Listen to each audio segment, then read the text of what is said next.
Hi guys, and welcome back. So this one we have an old friend from about a year and a half ago that came in that was quite sad. That was a multi-part one, and it was a Yamaha cx5 computer and some MIDI modules. The Yamaha had an issue and he didn't know if it was actually working or not when he got it. The MIDI units, one worked and one didn't. Both of them needed upgrading to the later version 5 from the version 1 on the firmware, and we went through and got it up and running for how he wanted. So guys, grab yourself a snack, a comfy chair and a drink, and let's get on with it.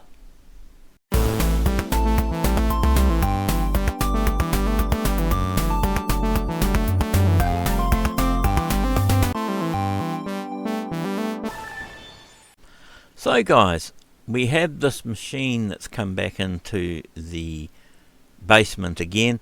This was working fine when he had it, and then a few months ago he turned it on and nothing at all.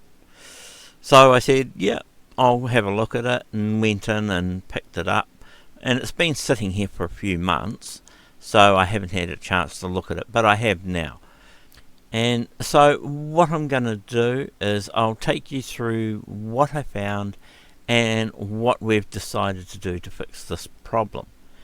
What originally was the issue is the PC, when we went through and diagnosed it, there was just no video coming out of it, and no matter what we did, we could not get any video out. I'll link the videos to this one with the repairs we did last time, so I'll link the videos from before when we repaired this, and what we'll do is we will switch over to the overhead and carry on with what we found and what we're going to do to fix it. Alright, so hang on and I will just flick you over to the overhead camera. So guys, here we have it. This is the Yamaha cx5M, and this is the machine, the power supply. That's the voice FM module that goes into here, and that's the FM unit that actually goes into a dock underneath, and they have a specific dock under the Yamaha, and I think there was a Panasonic one as well that had similar sort of thing. They give you all the MIDI out on the end of it here. This just has the software for doing voicing and stuff like that. These are the ones that this is the one I've upgraded and done the ROMs in it. That holds so that when they go in you can secure them into the case so they don't come out. But these are working fine. Right, so what I did is I got this in, and of course first thing I did was put the power in, plugged into this, turned it on, plugged up the HDMI lead, as you can see here, put it into my big screen over the side here, and it booted up. I actually got the proper MSX screen, basic screen on it. I didn't have either of these in it at the time, and I thought, oh, what's wrong with this thing? I thought, well, that's a bit weird, so I contacted him via Messenger and said, hey, what's the issue with the machine? Can you give me any heads up on it? He says, oh, it's been a little while, but as far as I remember, it just wouldn't turn on. And I went, okay, that's a bit weird. So anyway, I went back to it and powered it back on, and this was after a day or so. All I got was the TN-VDP splash screen, which when that comes up it usually means that the Tang Nano is not getting information from the motherboard and it's just running its splash screen, or it's getting interference over the ribbon cable and it can only display the splash screen, which is a boot up screen to give you an idea that it's working. So I thought, alright, so maybe it's one of the level shifters that have gone in it. I undid the machine, took the keyboard and everything off, and as you do, you've got to be careful with these with the 2-piece flexible cable on them. So took that off, took this top piece off, and then with this, you got to be careful taking these out. Over here, there's a 2-pin plug. Now that goes to the switch on the cartridge. So what that does is it picks up when a cartridge has been inserted and enables the 12-volt rail to go through to the cartridge slot, because the cartridge and the expansion slot are the only things that uses 12 volts on this. Anyway, I thought, well, that's something a bit weird. But yeah, unless you have this on, the machine won't start up. And you'll see that in the original videos that we did. I was running around chasing my tail, wondering why things weren't working, and then were working, and found out that's what it was. So anyway, we came back to here. This was up in here, and it was coming from the back here on a large cable I had, which came from across here, around, and plugged in over here. And I thought, well, maybe it's the cable. So I thought, no, check this. This was fine. So I popped this out, just unplugged the HDMI lead off it, took this out, took this off, and there's 2 level shifters under here, one on either side, and this one on the outside. That's just an amp, which is not a major. But if one of your level shifters on this goes, the machine won't send any information out the HDMI. So I thought, okay, so I replaced one, plugged it all back up, fired it up, still nothing. I thought, okay. So I thought, well, I'll replace the other 2. So I put the other 2 in, plugged it in, and it fired up. And I thought, okay, faulty level shifters. So I turned it off and turned it on, and then I got the splash screen again. It wouldn't start up again. I thought, well, there's something not right. So it's not the level shifters. So I thought, well, it could be the cable. And I went through 4 different cables, shorter ones, longer ones. I had it close to the board, far away. And then I went to the point, I thought, well, I wonder if it's because it's coming from over the back here, across here, and that it's picking up interference when it comes across and plugs into here.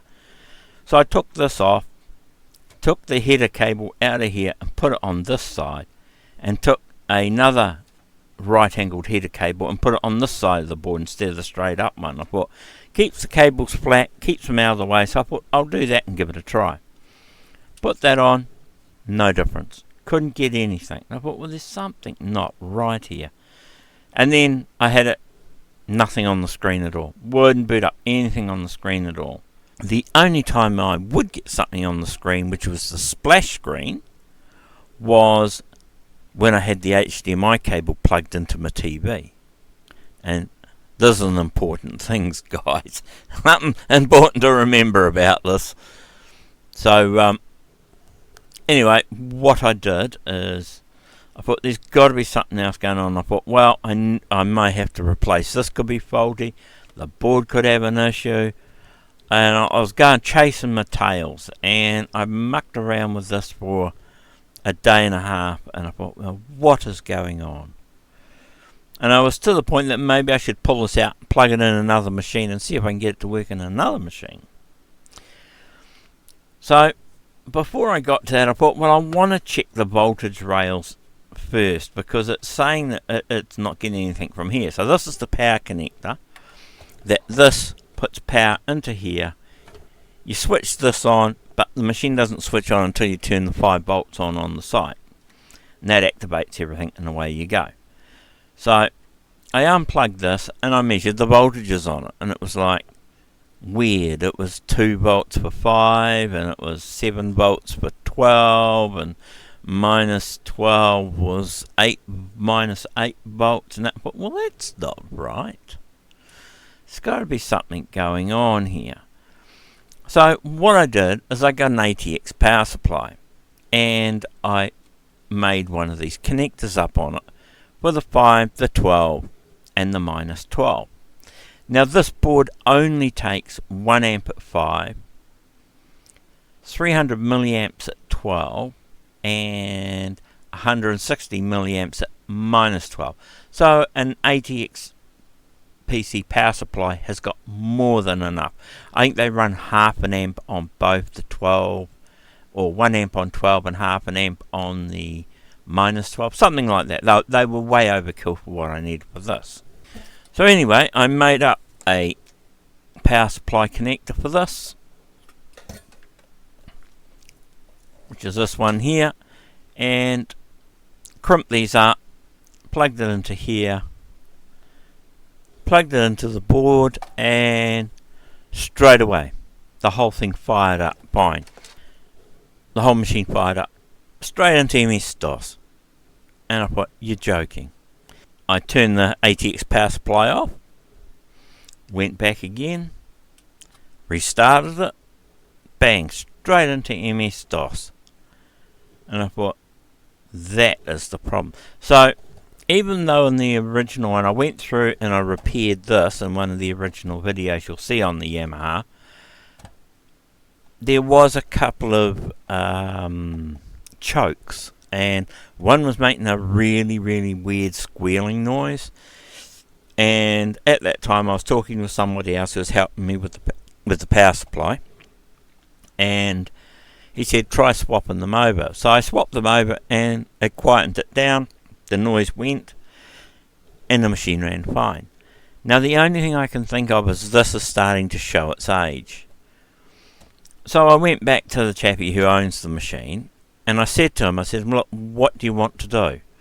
I said, you've got a few options. I said, I can try to repair this, but it is getting older, and is it like, are we going to have to keep revisiting this and replacing parts? I said, option 2 is I could gut this, keep the switch and the LED, etc., and the cables, and try and fit a modern ATX or AT power supply into here, switch mode one.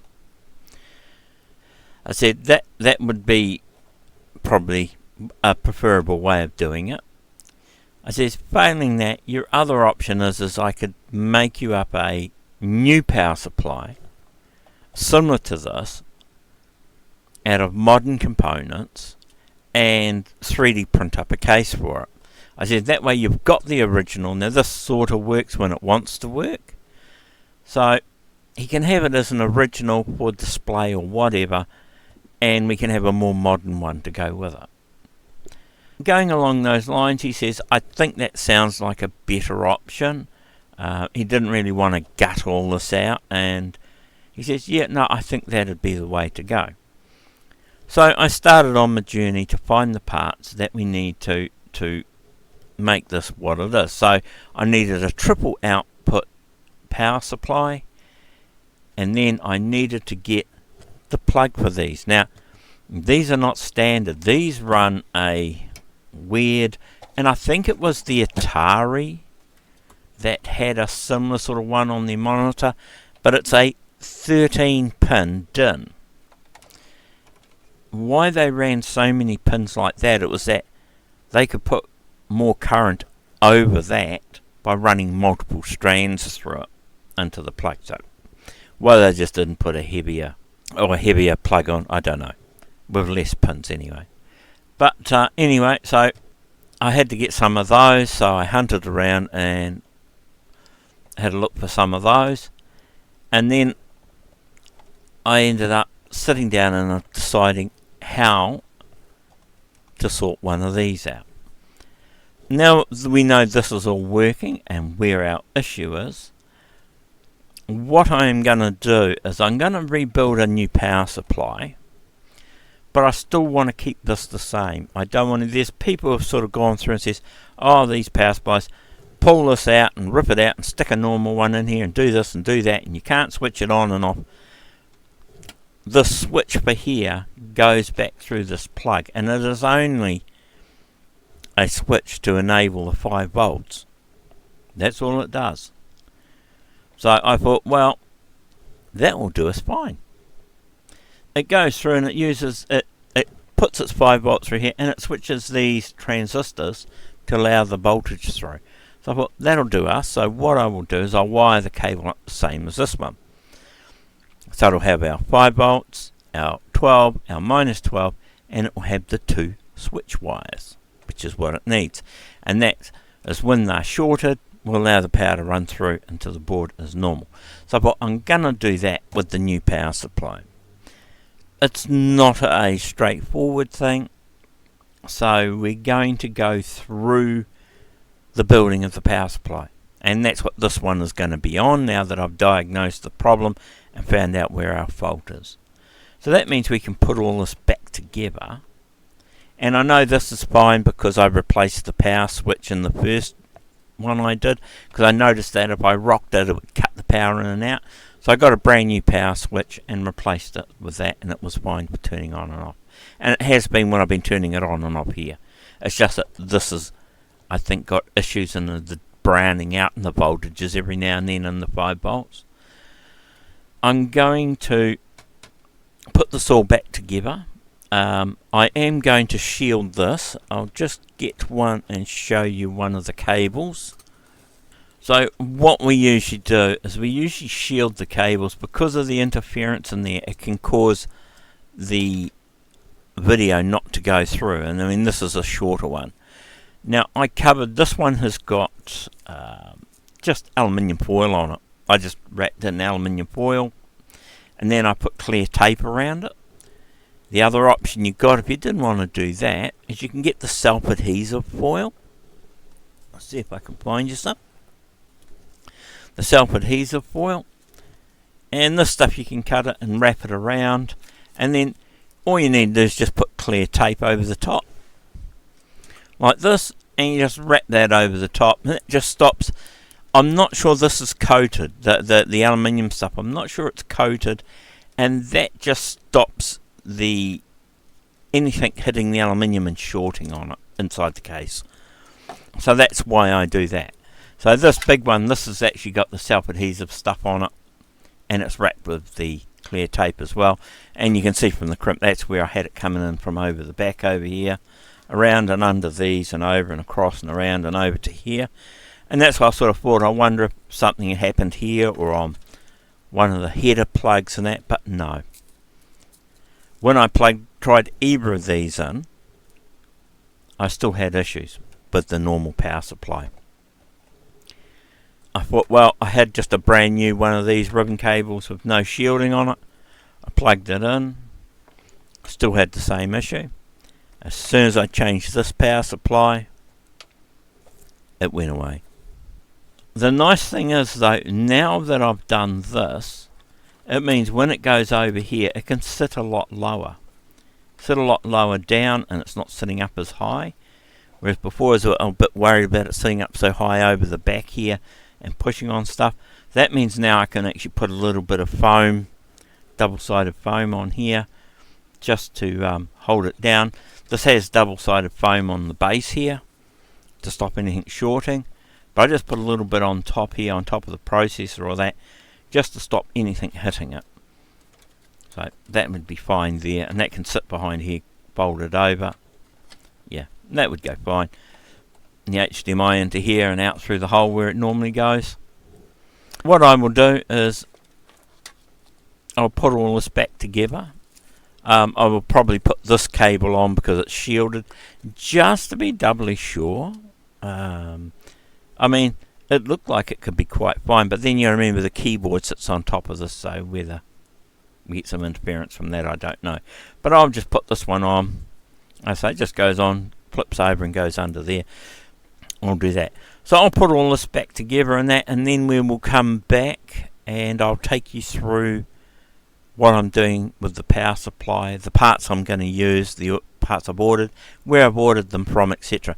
Now what I will do is probably needs to be a little circuit board for this, for the switching side of it. Once I've designed all that up and that, I'm going to upload the whole power supply setup to PCBWay as under the shared projects. I mean, other than the little circuit board, there's not going to be a hell of a lot, but I just thought that it'll be an easy way for anybody who's looking for anything can find it. Alright, I'm going to do that, so I'll be back to you guys shortly. I will put all this back together, screw it all up, and we'll come back to doing the power supply. See you shortly. Hey guys, so we're getting back into this with the power supply I am going to build for this MSX. The power pack and the bits haven't arrived yet, but I've got all the files, the CAD files and the parts that I'm going to be using. We'll go through the still shots. Unfortunately it's not a video, so I will commentate over the top of them.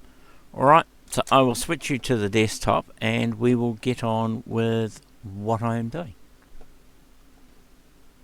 Okay guys, so this is the CAD file I've drawn up, and as you can see from that, it is a rectangular box. Now down the very front of it, you'll see there's a square rectangular hole down the very bottom. That's where the 3-pin power connector, the standard style PC style connector, is going to go. The round hole to the right is where the power out is going to come out of. Now this shaded area in the bottom that's offset, that's a fraction over the size of the power unit that's going in there, and that's recessed slightly so that it will sit down into the case a fraction, and that just helps to stop it moving around. So we'll go and have a look at the next picture now. Right, and so as you can see here, this is looking at the front of it. You can see that I have put on some rounded feet on the bottom. These are printed ones, and you can see that's the power hole there for the plug to be in, and that's the outlet going to the MSX there. Now on this one, what we have, this is the top of it. Now I've made it so these gaps are for heat to come out. The square box on the left here, this is for a power switch for the mains, for on off on the mains. The little hole is for an LED to tell me when the power is on or off. The MSX has its own power switch on the side, but it only switches 5 volts. So this is to tell me that the mains is on even if the machine is turned off. So it's an indicator. And I've also recessed in there the Yamaha cx5 into the top of the lid as well. I have also pocketed the holes so that the screws will go in flush into the case as well. And these screws will self-tap into the mounts that are in the bottom of the case, as we saw in the first picture. Right, so this is from the other side. As you can see, there's the inside of the case, and that's the hole for the LED, the little one underneath the square switch, or the rectangular switch, and then there's the 3 holes that go around it for the mounting screws. And as you can see underneath here, I've made a lip in the bottom so that the case has to sit inside. Just gives it a bit more rigidity when you put them together, and that's a very tight tolerance fit. I may look at rounding these corners by the screws on the inside just to give it that little bit more forgiveness for when it goes in. Sometimes with the square corners you can have an issue with them, with the plastic sort of coming out and elephant footing or bleeding out on the corners, and it makes it bigger than what it is. So I may look at doing those in a radial like I have done with the top of the lid. But that's it, that's the inside of the case. Right, so now on this one, these are the plugs that I had to get, and these are the 13 pin, and I also got them as a set. So I have the plug and the socket. I don't know, it just to me, the one in the MSX feels quite loose, and I'm just sort of wondering, I'll see what it's like when I get these new plugs, and then when I put the male one in, if it still feels quite loose and I plug it into this one here that I get with it and it's quite tight, I might swap that plug over as well. so with the socket, and just to make a nicer fit. But as you can see, they do have multiple pins for the 5, the 12, the -12, and the ground and the switches. So that's why they have so many pins on there, and that just helps with the cables not overheating, drawing current, and that way the more cables they have, the less current each cable has to carry. And these are the power supplies I am getting. The one I'm getting is the T50, and that's the one on the right. It's the same width and height, but it is longer, and this one gives me more current on the 5, 12 and -12 than what I need. I could have gone with the T30, which is the one I used in the Dragon 32. The only thing is it was very close to the tolerances that the machine needs, and those specs, it says it's what it needs maximum, but I don't know if that's with adding a whole lot of other hardware onto it, where it's going to draw more or not. So that's why I sort of erred on this side of caution and got a slightly beefier power supply. And the price difference was bugger all. It was only a few dollars. And here you can see these are the connectors at the other end. Now the adjuster is only for your main positive voltage, which will be the 5 volts. That gives you a plus and minus 10% adjustment just on that. And then you'll find that when you run a meter, you'll find that V3 and V2, well, one of them will be minus and the other one will be the plus and the 12 volts.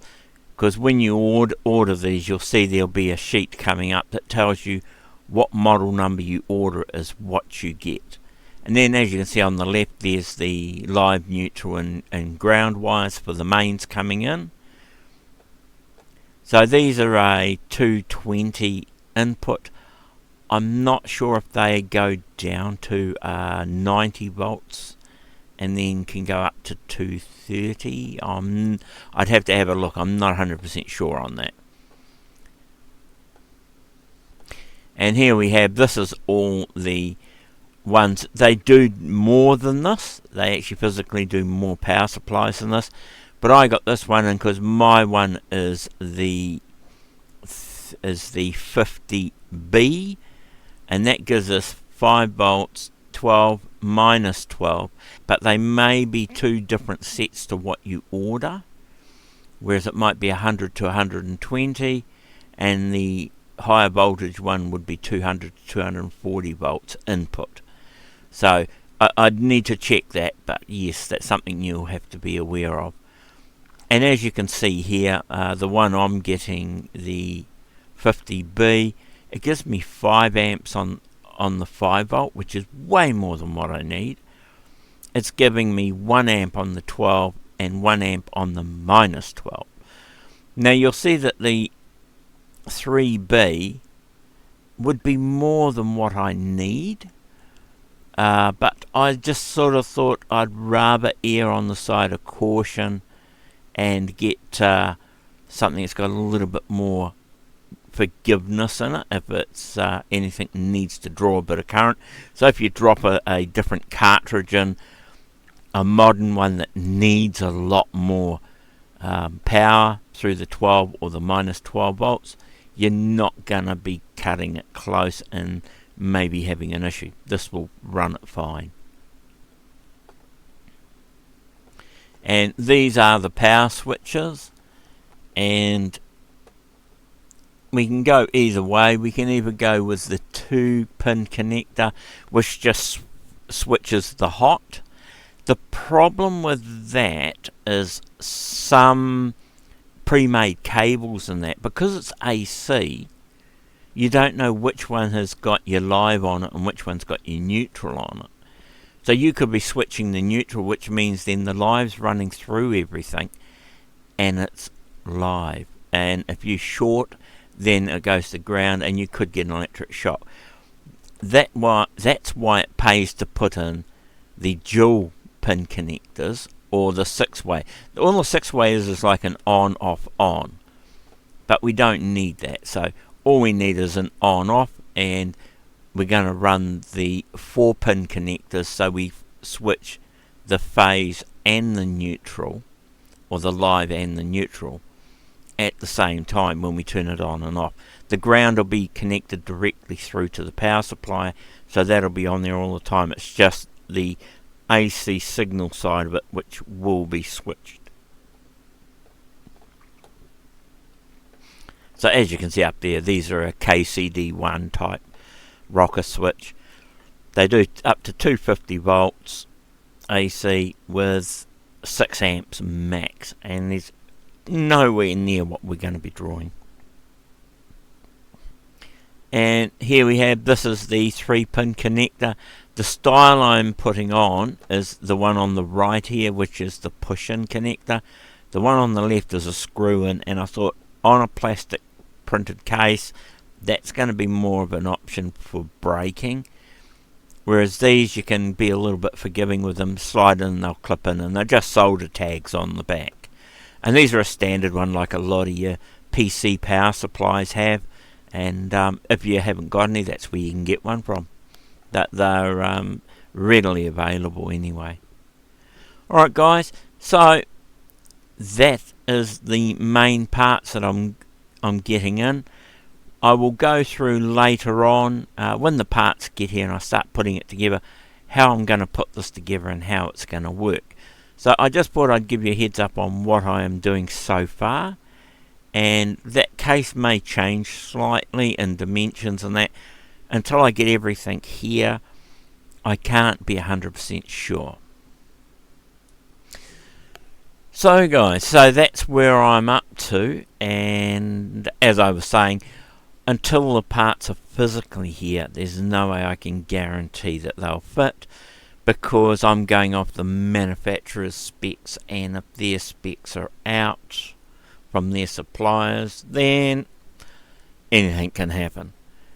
They shouldn't be too far away actually. I'm picking it's probably only about a few days or a week at the most before they're all here, and we can get on with building this power supply, finishing it off, and giving it back to the chappie who has it.